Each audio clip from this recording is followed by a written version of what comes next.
এয়া চিকেন বনাবলৈ তেল গৰম হৈছে কেৰাহীত খুব ভালকৈ কেৰাহীখন ধুই পখালি পানী দি উতলাই পেলাই এয়া এনেই এটা পিঁয়াজ দি থৈছোঁ যাতে ওপৰত জ্বলি নাযায় কিন্তু ডাঠ কেৰাহীয়ে এই পিঁয়াজ ডাঙৰ 4টা কাটি লৈছোঁ ডাঙৰ ডাঙৰ পিঁয়াজ 4টা ডাঙৰ মানে একেবাৰে বম ডাঙৰবোৰ নহয় আৰু যিটো মিডিয়াম ডাঙৰ আৰু এয়া পিঁয়াজখিনি দি দিলোঁ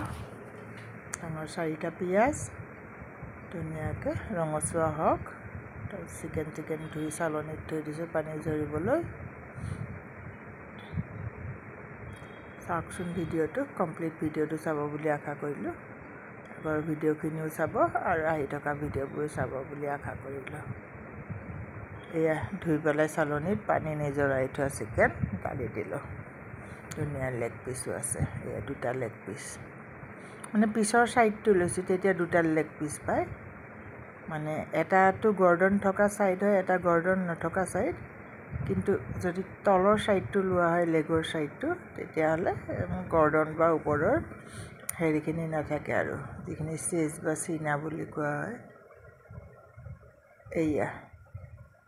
দেখা পাইছেনে এয়া দিম লগত এইটোক কি বুলি কয় চালগম টাৰ্নিপ বুলি কোৱা হয় কাটি কুটি থৈছোঁ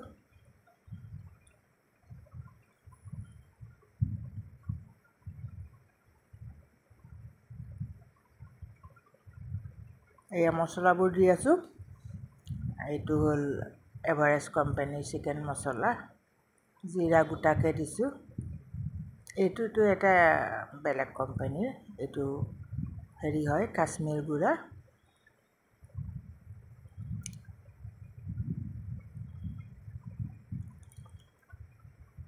এয়া আদা নহৰু থেতেলিয়াই লৈছিলোঁ এইটো খুন্দনিটোত খুন্দি লৈছিলোঁ একেবাৰে গুড়ি পেষ্ট হ'লেও ভাল নালাগে এইটোৱে ভাল আদা নহৰুৰ যিহে দাম আছিল অকণমান এতিয়া কমিছে মই ভিডিঅ'টো কেইদিনমান পিছত কৰি আছোঁ এইটো ভইচ অভাৰ নৱৰাত গ'ল কাৰণে তেতিয়া আৰু সেই ভিডিঅ'টোত নাডালিলোঁ এইটো হ'ল ধনিয়াৰ গুড়ি দিছিলোঁ মই এইটো ব্ৰেণ্ডেড কোম্পানীৰে হয়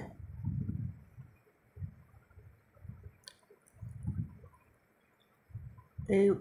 বৰকৈ ঢাকনখন এইটো বিলাহীৰ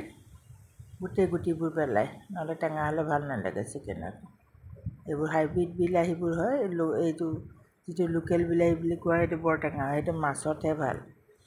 চিকেনত আকৌ এই এনেকুৱা বিলাহীবোৰে ভাল এই মিঠা টাইপৰ বিলাহীবোৰ যিটো চালানী বিলাহী বুলি কোৱা হয় গুটিবোৰ পেলাই আমি বিলাহীৰ গুটি নিদিওঁ গুটি কটা কাটচিত দিলে হেৰিতহে দিওঁ মাছত মানে এইবোৰ গোটেই গোটা মছলাবিলাক তেজপাত তাৰপিছত লং সেউজীয়া ইলাচি অকণমান জাবিত্ৰী শুকান জলকীয়া আৰু জালুক গোটা জালুক কেইটামান এইখিনি দিয়া হৈছে এয়া টাৰ্নিপখিনি পটককৈ সিজি যায় টাৰ্নিপ মানে হেৰি চালগম একদম পটককৈ সিজি যায় চালগমবোৰ এই কচুৰ নিচিনা লাগিছে নহয়নে এয়া ঢাকন দি থৈছিলোঁ সেয়া আৰু বেলেগ কাম কৰি থাকিব পাৰি আৰু জুইটো কমাই দি থৈ দিছোঁ প্ৰথমতে মিডিয়ামত ভাজি লৈছিলোঁ ইফাল সিফাল কৰি থাকিব পাৰি আৰু জুই কমাই পেলাই দি থৈছোঁ আৰু সিজিবলৈ